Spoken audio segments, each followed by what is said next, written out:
जय हिंद मित्रांनो, आपले स्वागत आहे आपल्या यूट्यूब चॅनलमध्ये यूथ इंडिया स्पीकमध्ये. आज आपल्या व्हिडिओचा विषय आहे शून्यापासून सुरुवात. आपल्या महाराष्ट्र भूमीमध्ये खूप मोठे संत होऊन गेले. त्यांची दोन मला ओळी आठवतात. ते म्हणतात की महापुरामध्ये झाडे जाती, तेथे लवाळे वाचती. या संत तुकाराम महाराजांच्या ओळीचा अर्थ समजला म्हणजे जीवनाचे उद्दिष्ट साध्य करण्यासाठी नेमकं काय करावं हे कळते. कोणत्याही गोष्टीची सुरुवात ही शून्यापासून म्हणजे सूक्ष्मापासून होते.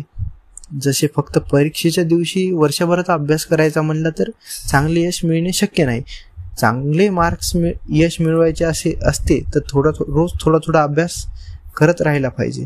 त्यामुळे परीक्षेच्या दिवशी जास्त अभ्यास करायची गरज राहत नाही आणि परीक्षेचा ताणही येत नाही. यश चांगलेही मिळते. माझ्या लक्षात राहत नाही, माझी परिस्थिती नव्हती, आम्हाला शिकता नाही आलं, अशी कारणे तर खूप देतात. आणि कधी कारण देणारी माणसं कधीच त्यांच्या जीवनामध्ये पुढे जाऊ शकत नाहीत. या सर्वांना ऐकून मला एक गोष्ट आठवते. भारताचे भारतरत्न डॉक्टर बाबासाहेब आंबेडकर यांची परिस्थिती खूप प्रतिकूल होती. तरी पण त्यांनी शिक्षण घेतले, भारताचे संविधान लिहिले. या संदर्भात अजून एक वाक्य सांगायचं वाटते. शांततेच्या काळात जर आपण जास्त घाम गाळला तर युद्धाच्या काळात कमी रक्त सांडावे लागते. म्हणजेच आपल्या जीवनाची उद्दिष्टे साध्य करायची असतील तर आज हातात असलेल्या कोणत्याही वेळ वाळ घालून नये. मित्रांनो, छत्रपती शिवाजी महाराजांनी आपल्या बाल सवंगड्यासह रायरेश्वराच्या मंदिरात हिंदवी स्वराज्याची निर्मितीचा संकल्प केला. तेव्हाचे त्यांचे क्षेत्र खूप लहान होते, पण पुढील 100 वर्षात त्यांचे साम्राज्यात रूपांतर झाले. शिवचरित्राचा अभ्यास केला तर आपल्याला सहज लक्षात येते की शिवाजी महाराजांना खूप मोठी संकटे आली, पण त्यांनी सर्व पार करत त्यांनी खूप मोठे यश मिळवले. त्या तुलनेनं खरं तर आज एवढी संकटे नाही आहेत आपल्याला यश मिळवण्यासाठी.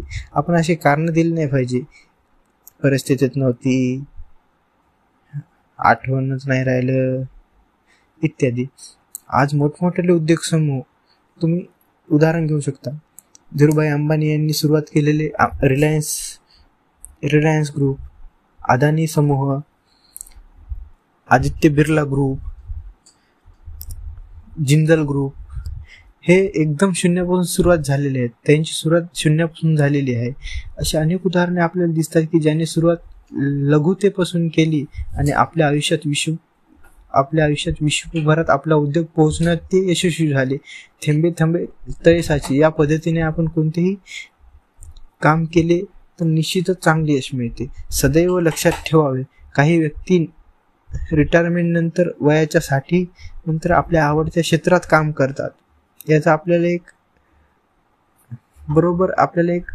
उदाहरण लक्षात राहते. मॅकडॉनल्ड्सचे जे हे होते, म्हणजे आपण त्यांना संस्थापक म्हणू शकतो. त्यांनी वयाच्या 60 नंतर मॅकडॉनल्ड्स चालू केले आणि त्या क्षेत्रामध्ये भरपूर असे यश मिळवले. असे खूप एक्झाम्पल आहेत आपल्याकडे. पुढील 5-10 वर्षात खूप लोक त्यांनी वयाच्या 60व्या वर्षी चालू केले आणि पुढील 5-10 वर्षात खूप जगभर प्रसिद्ध झाले. असे खूप आपल्याला समाजात उदाहरणे दिसतात. त्यामुळे आता वय झाले, आता नाही शक्य, कर्तव्यरीच एक वय असते, अशी कारणे देऊन चालणार नाही. कधी एक साधी पायवाट सुद्धा भविष्यात त्याचा महामार्ग होऊ शकतो. यश आणि अपयश मिळत असतानाही इतरांशी तुलना अजिबात करता कामा नये. तुलना करायची असेल तर ती केवळ स्वतःशीच करायची. म्हणजे मागच्या वेळी आपण केलेली कामगिरी, आताची कामगिरी यात किती प्रगती आहे, किती अधोगती आहे याचा विचार करावा. प्रत्येक दुसऱ्याची तुलना केल्यास नैराश्य येण्याची दाट शक्यता असते. स्वतःची तुलना केल्यास उभारी येते. आधीच्या चुका पुन्हा होत नाही. योग्य दिशेने केलेला अभ्यास आणि त्याचा व्यासंग हा माणसाला प्रगतीच्या दिशेने नेऊ जातो. जर व्हिडिओ आवडला असेल तर नक्की सबस्क्राईब करा, लाईक करा, शेअर करा. तर ठीक आहे. जय हिंद, जय महाराष्ट्र.